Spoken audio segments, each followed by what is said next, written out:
आपली नाती जपू हा ठेवा ध्यास, पूजा करूया नि रचूया सुगडाची रास. एकमेकांवर ठेवूनी विश्वास, तिळगुळ घ्या गोड गोड बोला. मकर संक्रांतीच्या सर्वांना हार्दिक शुभेच्छा. हाय हॅलो नमस्कार, मी कोमल आणि स्वागत आहे तुमचं नाशिककर कोमल या यूट्यूब चॅनलवर.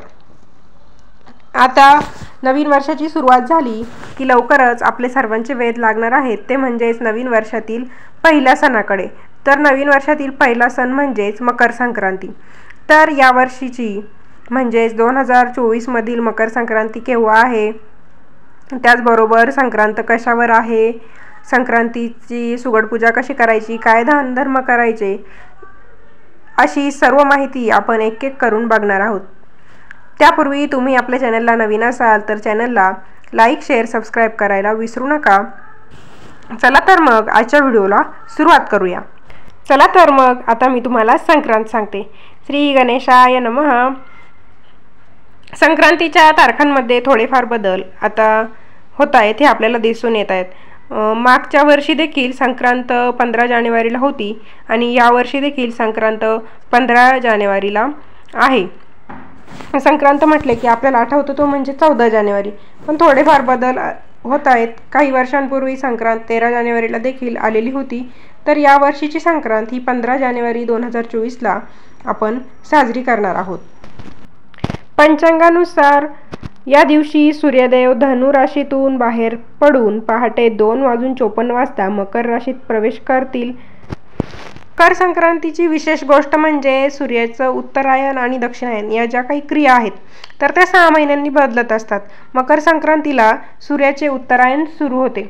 सूर्य जरी पूर्वेला उगवत असला तरी मकर संक्रांतीपासून उत्तरायण सुरू होते, त्यामुळे सूर्य आपल्याला उगवताना काहीसा तो उत्तर दिशेला झुकलेला दिसतो आणि जेव्हा कधी दक्षिणायन सुरू असतं तेव्हा सूर्य हा दक्षिण दिशेला आपल्याला काहीसा झुकलेला दिसतो. तर आपला पहिला सण म्हणजेच नवीन वर्षातील पहिला सण. आता आपल्या मराठी लोकांचं जरी नवीन वर्ष गुढीपाडव्याला सुरू होतं, पण जरी ते असलं तरी आपण इंग्रजी कॅलेंडर वापरतो आणि त्यानुसार वागतो, म्हणून इंग्रजी महिने देखील आपल्यासाठी महत्त्वाचे आहेत. संक्रांतीचा जो काही पुण्यकाळ आहे तर तो पुण्यकाळ 15 जानेवारीला सोमवारी सकाळी 7:15 ते सकाळी 9 वाजेपर्यंत असा आहे. लक्षात घ्या, संक्रांतीचा दिवस अशुभ नसतो, संक्रांतीचा पूर्ण दिवस शुभच असतो. जर संक्रांतीचा दिवस अशुभ असतो तर आपण या दिवशी पूजा अर्चा दानधर्म केले नसते. संक्रांत दुसरी तिसरी कोणी नसून देवी जगदंबेचंच एक रूप आहे. सूर्याचे मकर संक्रमण विष्टीकरणावर होत असते, त्यामुळे संक्रांतीचे वाहन म्हणजेच देवी जगदंबेचे वाहन घोडा आहे आणि उपवाहन हे सिंह आहे. तिने हातामध्ये भाला घेतलेला आहे, कपाळावर हळदीचा टिळा लावलेला आहे आणि ती वयाने वृद्ध आहे आणि काळी साडी किंवा काळे वस्त्र परिधान केलेले आहे. जातीने ती ब्राह्मण आहे. भूषणार्थ तिने सोने परिधान केलेले आहे.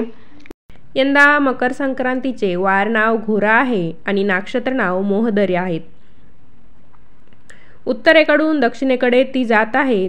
सामुदाय मुहूर्त 15 आहेत आणि नैऋत्य दिशेस ती पाहत आहे. या गोष्टीसुद्धा संक्रांतीला खूप महत्त्वाच्या ठरतात, कारण हल्लीच्या काळात आजकाल कोणी संक्रांत सांगण्यासाठी येत नाही. यावर्षी मकर संक्रांतीने हातात दुर्वा घेतलेला आहे वासाकरिता आणि चित्रांना ती भक्षण करत आहेत. तर संक्रांतीचं फळ आता आपण जाणून घेऊया. मकर संक्रांत जिथून आलेली आहे तिथल्या जनतेला सुख प्राप्त होणार आहे. त्याचबरोबर तिने ज्या काही वस्तू परिधान केलेल्या आहेत त्या वस्तू महाग होतील. आता पर्व काळात द्यायचं दान कोणतं ते आपण बघूया. गाईला घास, नवे भांडे, तिळपात्र, गूळ, सोने, भूमी या वस्तू दान केलेल्या शुभ ठरतील. त्याचबरोबर किंक्रांत म्हणजे काय, तर किंक्रांत म्हणजे संक्रांतीनंतरचा दुसरा दिवस, ज्याला आपण कर किंवा करीदिन म्हणतो. ही किंक्रांत म्हणजे करीदिन मंगळवार दिनांक 16 जानेवारी 2024 रोजी आहे. त्याचबरोबर संक्रांतीच्या दिवशी कोणते कामे करणे वर्ज्य आहेत किंवा या कोणती कामे करणे टाळायचे आहेत हे आपण आता जाणून घेऊया. त्यातील पहिलं काम म्हणजे संक्रांतीच्या दिवशी दात घासायचे नाहीत. आता आजकाल हे कोणी मान्य करणार नाहीत का, काही पण सांगतं की दात घासायचे नाही, पण ज्याला शक्य असेल त्याने पाळा. ज्याला नसेल शक्य त्याने नेहमीप्रमाणे दात घासा. तुम्ही जेवढे तुमच्या घरात सदस्य आहेत त्यांच्यासाठी कडुलिंबाच्या काड्यांनी दात घासू शकता. पूर्वीच्या काळात देखील अशाच पद्धतीने दात घासले जायचे. त्यानंतर आपल्याला संक्रांतीच्या दिवशी घरात आनंदाचं वातावरण ठेवायचं आहे. कठोर बोलणं, रागावणं, कोणत्याही प्रकारचा कलह, भांडणं या दिवशी करायची नाही. त्याचबरोबर वृक्ष तोडायची नाही. कोणत्याही झाडांची पाने, फुले संक्रांतीच्या काळात तोडायची नाही. तुम्हाला जे काही पूजेसाठी सामान लागणार आहे, फुले लागणार आहेत ते तुम्ही आदल्या दिवशीच आणून ठेवू शकतात. त्याचबरोबर जनावरांचा चारा असेल तर तुम्ही तो आदल्या दिवशीच तोडून ठेवू शकता. त्यानंतर दूध दुभत्यांचे धारा देखील काढायच्या नाही. सगळेच नियम पाळले पाहिजे असं मी म्हणणार नाही. तुम्ही हवं तर संक्रांतीच्या दिवशी देखील दूध काढू शकता. मकर संक्रांतीच्या दिवशी आपण जी काही सुगड पूजा करतो तर ती देखील एक प्रकारचं दानच आहे. मकर संक्रांतीचा संपूर्ण दिवस शुभ आहे. सूर्योदयापासून सूर्यास्तापर्यंत तुम्ही कधीही दानधर्म करू शकता. संक्रांतीच्या दिवशी कोणते कामे टाळायचे हे सांगितलं, पण संक्रांतीच्या दिवशी तुम्ही कोणते शुभ काम करू शकता हे देखील मी तुम्हाला सांगते. तर संक्रांतीच्या दिवशी शक्य झालं तर तुम्ही पवित्र नद्यांमध्ये स्नान करायला जाऊ शकता. त्याचबरोबर स्नान झाल्यानंतर घरीही स्नान केलं तर काही प्रॉब्लेम नाही. संक्रांतीच्या दिवशी स्नान झालं की त्यानंतर तुम्ही एक तांब्यावर पाणी घेऊन सूर्यदेवाला अर्घ्य अर्पण करू शकता. तर ते अर्घ्य देताना त्या तांब्याभर पाण्यामध्ये तुम्ही कुंकू किंवा चंदन मिसळून ते अर्घ्य सूर्यदेवाला अर्पण करू शकता. अर्घ्य देताना स्त्रियांनी ओम गृहिणी सूर्याय नमः आणि पुरुषांनी ओम सूर्याय नमः असा मंत्राचा जप करायचा आहे. त्यानंतर संक्रांतीच्या दिवशीची महत्त्वाची पूजा म्हणजेच सुगड पूजा. तर या सुगड पूजेसाठी सुगड लागतात. तर सुगड म्हणजे काय, तर मातीची बोळकी. तर प्रत्येक सवाष्ण स्त्रीसाठी 5 बोळकी लागतात, ज्याला बऱ्याच ठिकाणी खण म्हणतात. तर ही जी काही खण आहेत तर ती तुम्हाला बाजारात इझिली उपलब्ध होतात. तर जर तुमच्या घरात 2 स्त्रिया असतील लग्न झालेल्या तर एका स्त्रीचे 5 खण म्हणजे त्या दोघींचे 5-5 आणि परत तुळशीचे 5 म्हणजे एका स्त्रीला असे 10 खण पुजावे लागतात.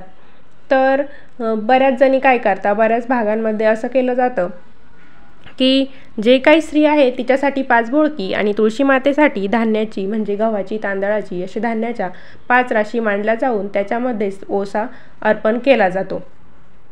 तर तसं केलं ते देखील चालतं किंवा तुळशी मातेसाठी सुद्धा तुम्ही 5 बोळकी घेऊ शकता.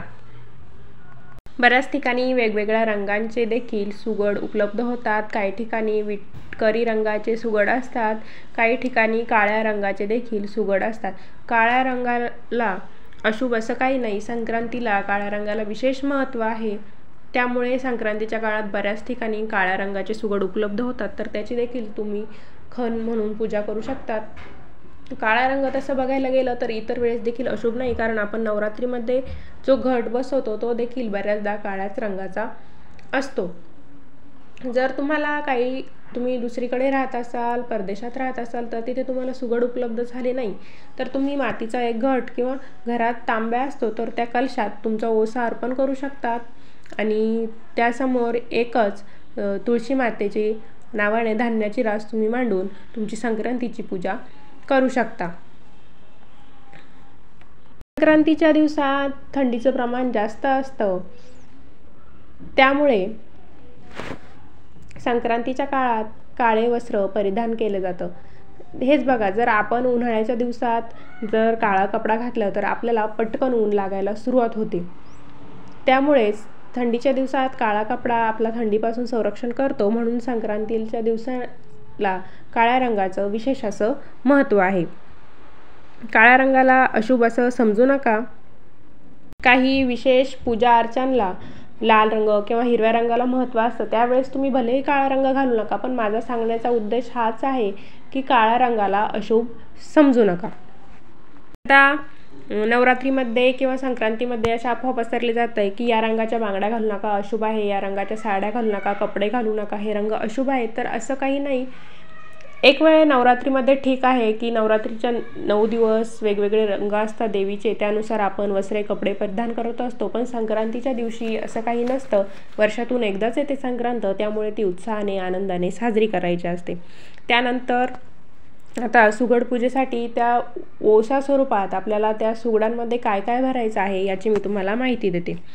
तर त्या सुगड पूजेमध्ये त्या बोळक्यांमध्ये आपल्याला ऊसाचे तुकडे, गाजर, हरभऱ्याची घाटे, गव्हाची ओंबी, त्याचबरोबर तीळ, त्यानंतर बिब्याची फुले, त्यानंतर बोरं, काही ठिकाणी वालाच्या शेंगा, वाटाण्याच्या शेंगा देखील भरल्या जातात. एखादी वस्तू प्रत्येक भागानुसार थोडाफार बदल आपल्याला बघायला भेटतो. पण मी तुम्हाला आमच्या भागात ज्याप्रमाणे सुगड भरलं जातं त्याची माहिती सांगितलेली आहे. तुमच्या भागात काही बदल असेल तर त्या वस्तू तुम्ही भरू शकतात. त्यामध्ये आपण जे हरभऱ्याचे घाटे आणि गव्हाच्या लोंब्या भरतो तर त्या थोड्याशा गॅसवर, चुलीवर थोड्याशा पोळवून घेतल्या जात्या आणि त्यानंतरच त्या सुगडामध्ये भरल्या जातात. त्यानंतर घरातील जी लग्न झालेल्या स्त्रिया असतात, ज्यांच्या नावाने ते आपण खण मांडलेला असेल, तर त्या स्त्रिया त्या खणांची पूजा करतात, हळद कुंकू लावून पूजा करतात आणि नैवेद्य देखील पुरणपोळीचा या दिवशी त्या सुगडांना दाखवला जातो. ज्याप्रमाणे दर 15-20 किलोमीटर झालं की त्यानंतर आपली बोलण्याची भाषा पद्धत बदलत असते, त्याप्रमाणेच सणवार साजरी करण्याची पद्धत सुद्धा थोडीफार इकडे तिकडे होते, हे आपल्याला मान्य करावंच लागेल. त्यानंतर संक्रांतीचं आपलं सुगड पूजन झालं की त्यानंतर लगेचच ती सुगड पूजा एखाद्या नवीन वस्त्राने, नवीन पिसाने ती झाकून ठेवलं जातं. तर हे झाकून का ठेवलं जातं, तर हे एक शेतकऱ्यांचं वैभव आहे. जे आपण ओसा त्या खणांमध्ये भरलेला असतो, बोळक्यांमध्ये भरलेला असतो, तर हा सगळं आपल्या शेतीतले पदार्थ आपण त्यामध्ये भरून ठेवतो. त्यामुळेच ते एक शेतकऱ्याचं सोनं आहे. ते नसेल तर त्याशिवाय काय होईल हे आपल्याला शेतकऱ्यांना, ज्यांचं बॅकग्राऊंड शेती आहे, त्यांच्या पटकन लक्षात येईल. त्यामुळेच हे सुगड पूजा झाली की झाकून ठेवलं जातं. तर अशा प्रकारे संक्रांतीच्या दिवशी सुगड पूजा आपल्याला करायची आहे. त्याचप्रमाणे तुमच्या घरी नवीन सून आलेली असेल, नवीन लग्न झालेलं असेल, तर तुम्ही नवीन सुनेसाठी तिचा तिळवा करू शकतात. त्यासाठी तुम्ही तिला हलव्याचे दागिने बनवून घेऊ शकतात, काळी साडी.